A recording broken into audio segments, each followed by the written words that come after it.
peux nous parler un peu de puissance? De la puissance? Oui, parce que dans ce sentiment de paix, de vacuité, il y a des moments, en ce moment, il y a une plénitude, mais une plénitude extrêmement forte, énergétiquement. Et comme si l'organisme, je veux dire, c'est comme si c'était une canalisation et que je n'avais pas cette capacité à laisser passer ça. Il y a quelque chose qui résiste à se laisser traverser. C'est peut-être un phénomène énergétique, mais il y a comme quelque chose d'explosif.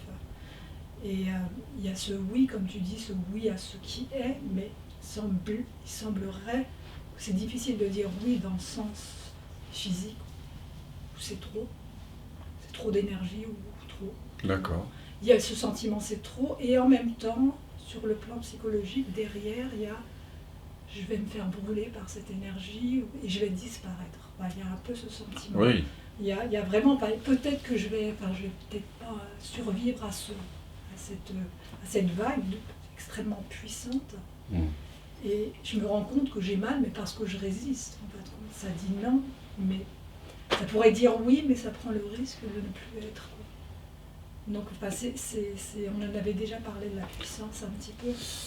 C'est toujours le dernier cri de ce qu'on appelle le chercheur. Le chercheur, il veut bien chercher, mais il ne veut pas disparaître. Est-ce que tu veux que je te parle de la puissance? On ne peut pas dire oui à ça. Je vais te parler physiquement, je sens de l'électricité. Je vais plutôt te raconter une histoire par rapport à l'impuissance. C'est l'histoire de quelqu'un qui est un grimpeur invétéré, et ça fait 4 fois qu'il essaie d'atteindre le sommet de l'Everest. Mais à chaque fois, il a dû repousser chemin pour des raisons diverses. Et là, c'est la dernière fois que financièrement et physiquement, il peut y aller. Et à nouveau, raison météorologique, tout le monde doit redescendre, il fait moins 35, tempête de neige, mais lui, il veut y aller quand même. Donc il y va tout seul, il est à 300 mètres, 400 mètres du sommet, donc il se dit qu'il peut le faire. Il y va. Et à quelques dizaines de mètres du sommet, hop, tous les clous qu'il avait plantés lâchent, clac, clac, clac, clac, clac, clac, clac, et il se retrouve comme ça, suspendu, tu vois, au-dessus du vide, tremblotant, tu vois. Et il a un coup de panique et il fait « Est-ce qu'il y a quelqu'un ? Quelqu'un ? Quelqu'un ?» Et tout d'un coup, il entend une voix off qui dit « Oui, mon fils, je suis là. » Et il dit « Prends ton canif dans la poche, oui. Oui. Et coupe la corde, hein. Et 2 de mes anges te récupéreront avant de toucher le sol. » Il y a quelqu'un d'autre ? D'autre ?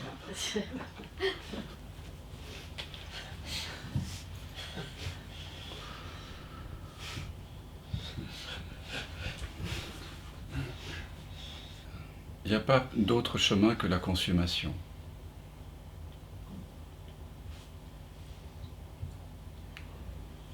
Tu dois vraiment être le cierge qui se laisse consumer par la flamme.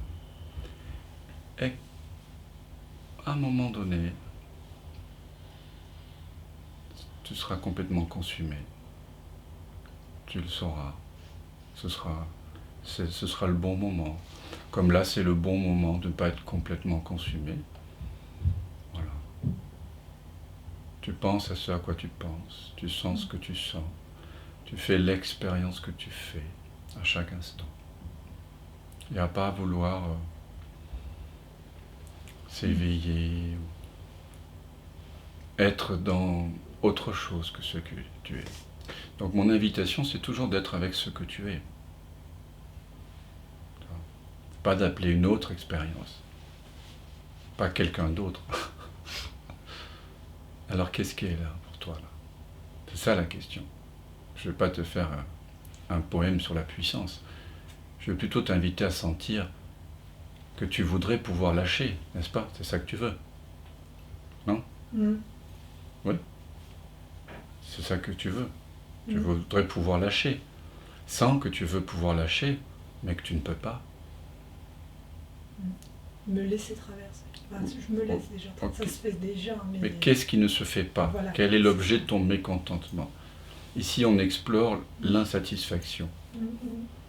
S'il y a quelque chose qui n'est pas satisfait, c'est que l'on veut quelque chose d'autre ou qu'on ne veut pas ce qui est là.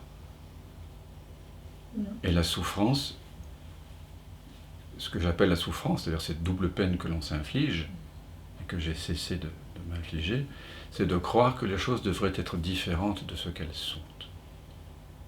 C'est pour ça que je pose toujours cette question, ou d'autres, mais qui ressemblent à cette question. Tout irait très bien si seulement. Et si vous avez quelque part le moindre élan pour répondre à cette question, c'est évidemment que vous vous prenez encore pour quelqu'un qui existe dans le temps et dont un changement d'expérience pourrait lui amener plus de paix que maintenant. Et c'est ok. Donc, regarde ton désir. Est-ce que c'est clair, ce que tu veux?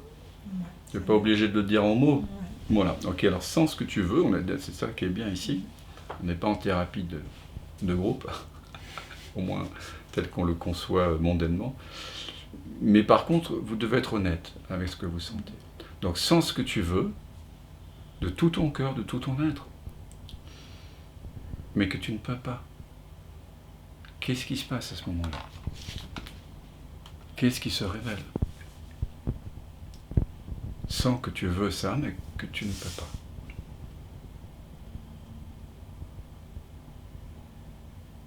C'est pas pour toi. C'est mort.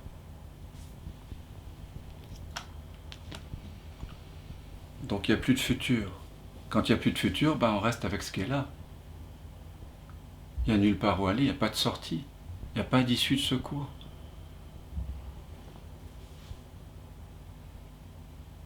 Et qu'est-ce que ça fait alors dans le corps? Ça fait émerger une souffrance, une tension, une tristesse, Non, juste une tension. Juste une tension. Eh bien, quoi que ce soit qui émerge lorsque ce retournement se fait, maintenant tu entres en intimité avec ça. C'est le moment où on embrasse la grenouille, tu sais. Donc tu fais l'unité avec cette tension qui monte. Et tu regardes bien l'espace que cette émotion ou cette tension occupe dans le corps, parce qu'une souffrance, c'est toujours localisé, contrairement à la joie qui est non localisée. Et donc on fait l'unité. Tout l'océan se souvient soudain de cette vague qu'il avait rejetée comme ne faisant pas partie de lui. Et l'océan reconnaît, ah oui, vague, toi aussi tu es moi. Et donc tu entres en intimité avec cette sensation-là. Vibratoirement, sensoriellement, tactilement. Tu vois? Être avec complètement. Voilà. Wow. Jusqu'à ce que toute impression de séparation se dissolve, qu'il n'y ait plus de mots, plus de pensées, plus de concepts.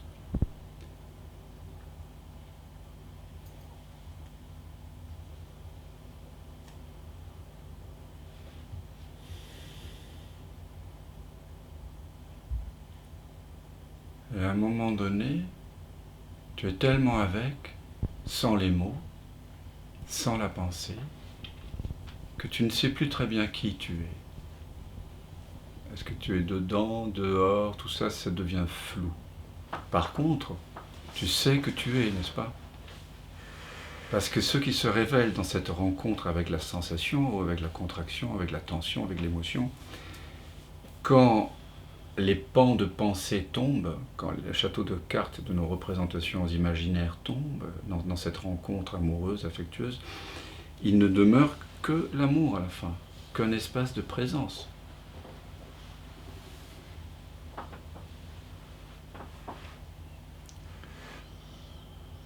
Alors, qu'est-ce qui se révèle là pour toi, Rachida? vagues énergétiques. Des vagues énergétiques. J'ai des vagues énergétiques. Hein? Ne nous laissons surtout pas fasciner par l'énergie qui émerge. Donc, à nouveau, j'ai des vagues énergétiques, ok, il y a moi et il y a des vagues énergétiques. Ah bon? Encore séparation. C'est sympa des vagues énergétiques. Mais en fait, parce que je m'en sens séparé, j'ai pas encore reconnu ma vraie nature. Donc maintenant tu dis je suis les vagues énergétiques. Donc ainsi chacun d'entre vous, vous pouvez continuer l'exploration. Je suis, vous pensez je suis les vagues énergétiques. Je suis la sensation. Et tu fais l'unité avec. C'est vraiment amoureux là, tu vois. C'est comme faire l'amour. Qu'est-ce qu'on cherche quand on fait l'amour? On cherche à faire le un, n'est-ce pas? Voilà. Mais on n'est pas obligé de faire l'amour, ça qui est extraordinaire. Vous pouvez embrasser les vagues énergétiques. Vous pouvez être le son. Vous pouvez être la forme, l'émotion. Vous pouvez même être une pensée. Et à un moment donné, vous vous rapprochez tellement de la forme énergétique qu'il n'y a plus de forme. Tu vois ce que je veux dire? Tu ne peux plus dire ce que c'est. Est-ce que tu vois ce moment où les mots sont caducs, où les pensées se dissolvent? Tu vois ça? Ou pas? C'est les deux à la fois, enfin, c'est confondu, complètement confondu. Donc Ceux qui perçoivent et ceux qui émergent. Oui, mais tu ne peux pas dire que ce qui perçoit est là et ce qui est perçu est là-bas. Non. C'est une confusion au sens. Mais il y a quelque chose dans cette confusion, dans cette perte de repère, qui n'est pas confus. Et ça, c'est le sentiment d'être. C'est pour ça que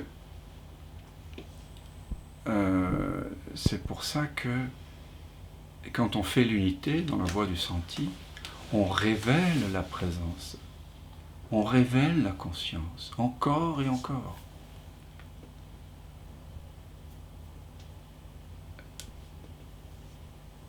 Alors, Léa, Corman, Sandra, on t'a reconnu.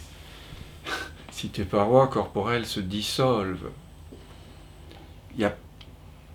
les parois corporelles, c'est un imaginaire. D'accord? Dans l'instant présent, les parois corporelles, c'est un imaginaire. Si tu penses, Sandra, à tes parois corporelles, ou même, je dirais, pense simplement aux parois de ta main gauche, ou de ta main droite, en ayant les yeux fermés, et puis ouvre-les et vois que ton imaginaire ne correspond pas à ce que tu vois. Donc les parois, ce sont encore de l'imaginaire, des sensations. Le corps, quand on croit que le corps, on est dedans le corps et le corps est séparé du monde, etc., on est dans de l'imaginaire, dans un corps imaginaire. Donc oui, si les parois se dissolvent, si ton imaginaire se dissout, tu vas voir que ton corps est un corps d'espace.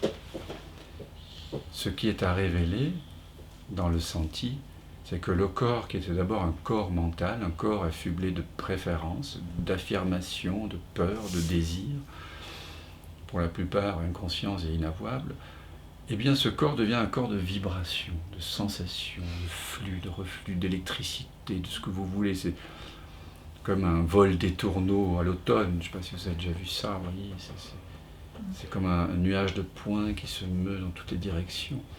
Et puis quand vraiment vous entrez en intimité avec ce nuage de points, vous voyez qu'il y a un espace infini entre chaque étourneau dans le mouvement.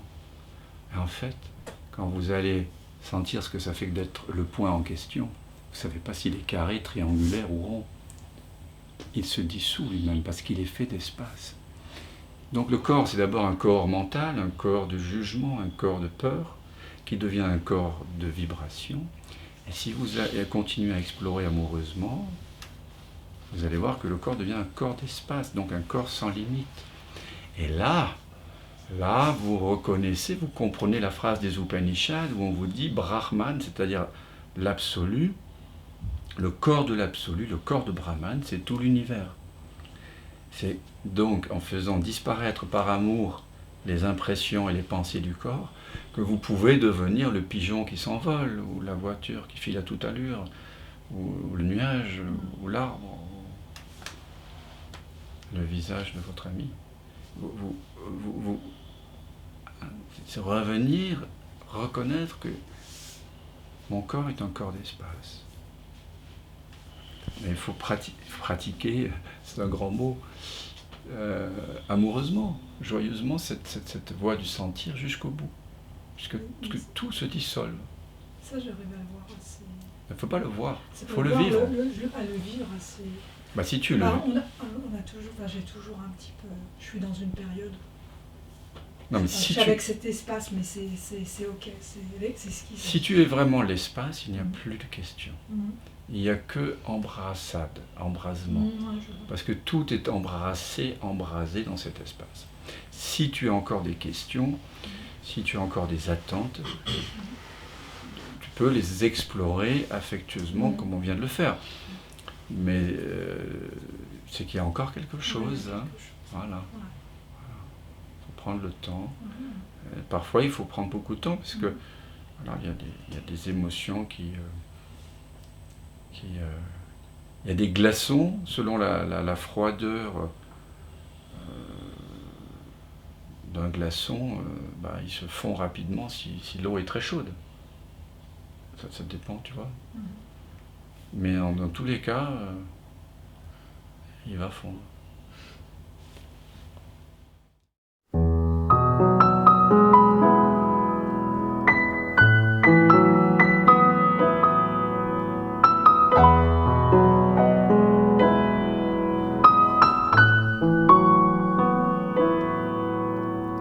Bringing lights,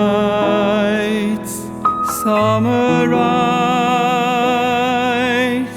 autumn leaves me alone. Winter breeds another kind of life. Ocean tales have now come true, I feel the blue.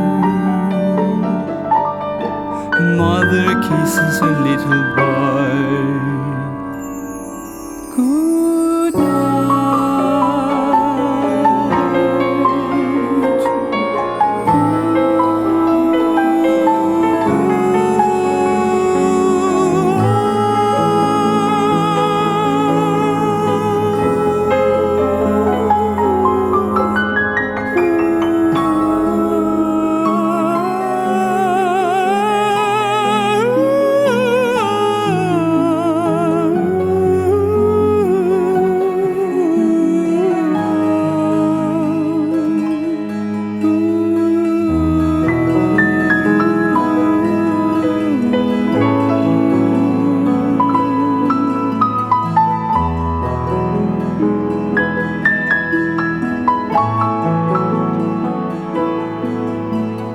Time has come, going home, breathing like an insect or a universe. Raining hearts are telling me to heal. Mending fields are whispering you are here to feel. Those who hear are here to play.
and future have no more to teach.